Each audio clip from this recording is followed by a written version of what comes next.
Hi everyone, it's Ren here. Good to see you guys. Absolutely delighted to welcome you to my room.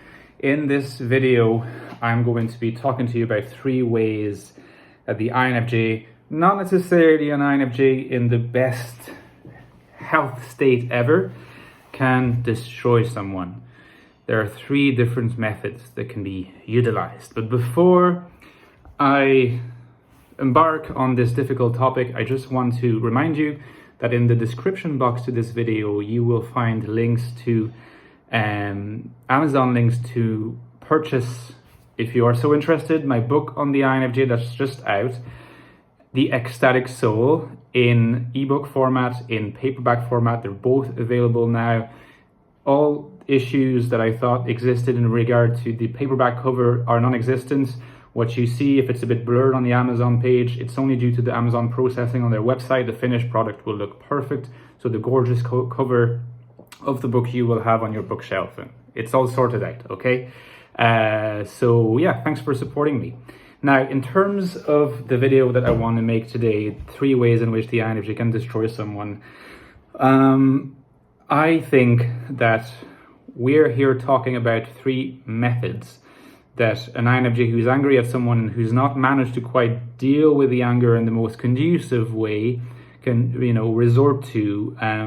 You know that INFJs are conflict avoidant a lot of the time. So if they do not learn to work on their conflict avoidance, the possibility of their entering into destructive forms of behavior becomes more concrete, and destructive forms of behavior with an INFJ can take one of these 3 forms, and as I suggest in the title of this video, they can be quite destructive on the other person. So let's start with the most well-known one, the most obvious one, the door slam.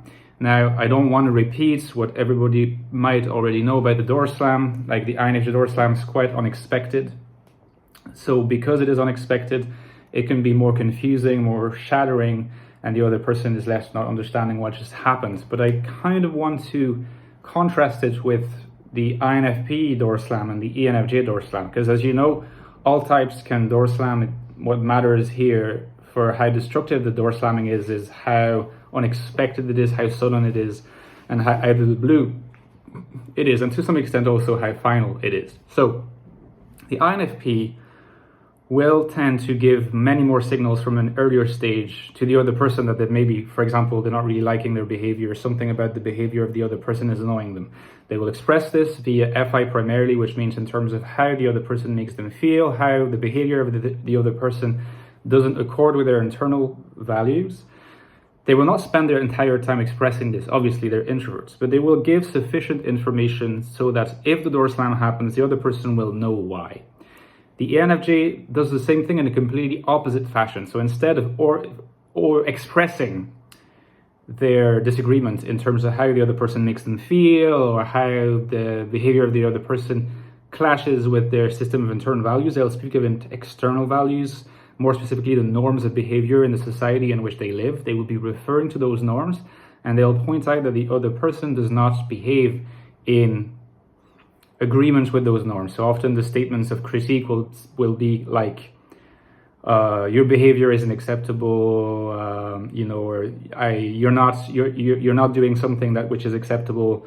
I think that your behavior ought to be corrected, so on and so forth. The INFP does not speak like that. Okay, the INFP will focus on the subjective experience of how the behavior is clashing with something inside them. Now, with the INFJ, the problem is, and what's destructive is that there is a combination of the INFP and the ENFJ here, which means that in a way, the desire to express to the other person what they disagree with in terms of the ENFJ's framework will collide with the internal framework, and both sides will neutralize each other, and so the INFJ will express neither side. And they will express neither side until it's too late, and they make the final decision having not informed the other person. I should say that in the case of the destructive modes of behavior of the INFJ, the NI function, especially an NI function that's relied upon maybe to an excessive extent, is often the key to understanding the modes of behavior which are destructive. So in this case, the INFJ is contenting himself with the NI sense and intuition that they don't agree with the other person, but they're keeping the NI insight until the very last moment, and when it's expressed, it's too late, the other person is shattered. Okay? Now, in terms of the second mode of destructive behavior, what I would call it is questioning the other person's motives, the world of the other person's motives, making them transparent and showing them to be hypocritical or to not be sincere. So here you have to understand that any person functions with two kinds of worlds, the way they look at the world of moral action and the world of knowledge, knowing things, meaning. You behave morally in a world that makes sense to you. So there's morality and there's meaning, right? And the two modes of behavior which we are going to look at now are related first to morality and second to meaning. So in terms of the world of morality, everybody functions with a sense that, if they are to live a normal life where they're not self-hating on a constant basis, they're going to want to assume that they're behaving more or less morally, they're doing the correct things, they're being good people. And they will interpret their actions through that prism of interpretation. If an INFJ knows them, gets really, really annoyed with them for whatever reason, and maybe is not in the best state of health, like they might come up with an NI insight at some point out of the blue about everything that the other person has done, which is actually not reflective of their moral behavior, but which is reflective behind that external layer of moral behavior, inner motives, a vast network of interconnected inner motives that are selfish, self-oriented, and not for the sake of other people, and so are immoral in this sense, egotistical. The INFP can do the same thing, but the problem is, or rather the good thing is, in the case of the INFP, they will usually not refer to an external standard by which moral behavior ought to be measured. So they will make very fine observations about the inner motives of another person, and they might say that they don't agree with them and they have other inner motives, but they will not usually translate that contrast to a standard of behavior according to which things are correct or incorrect. And so the indictment remains at the subjective level, so the other person will not be destroyed.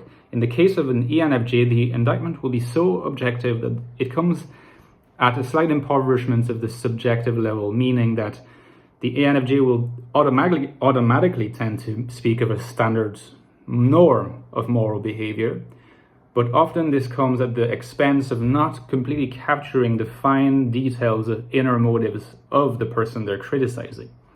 And so the other person's subjectivity finds itself unscathed. They will think, well, okay, they've criticized me, but actually they don't completely understand my inner motives, so I don't feel too attacked. The problem with the INFJ is that they mix both.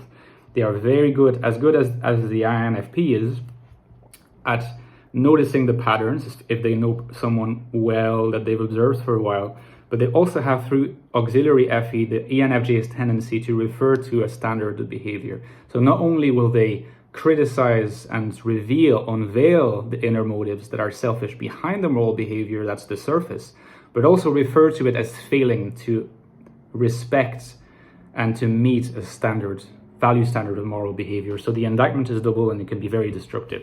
Now, the third aspect has to do with what I called the world of meaning. The world of meaning is how you make sense of your world, how the world makes sense to you, how you make sense of your goals, how you make sense of your relationship with other people, how you make sense of the choices you make in your life. There are so many different roles that meaning plays. So having meaning in your world, in how you make sense of your existence, in the way how you justify the way you're leading your existence, is absolutely fundamental.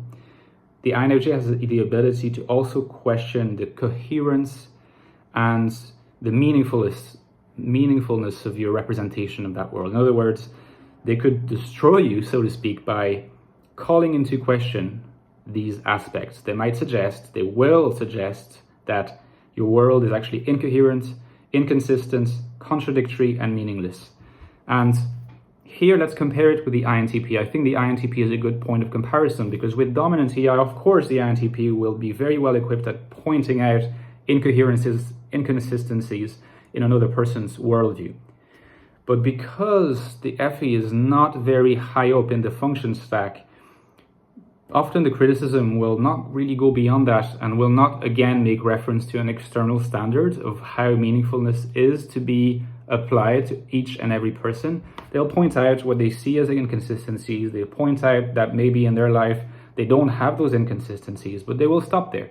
The problem with INFJ is, in this case, NI and TI together, if they're developed, can be very, very devastating. That the INFJ can notice the incoherences, the inconsistencies, notice that there is an inherent meaninglessness, that the worldview of the other person, what they think makes sense and is valuable, actually doesn't make any sense.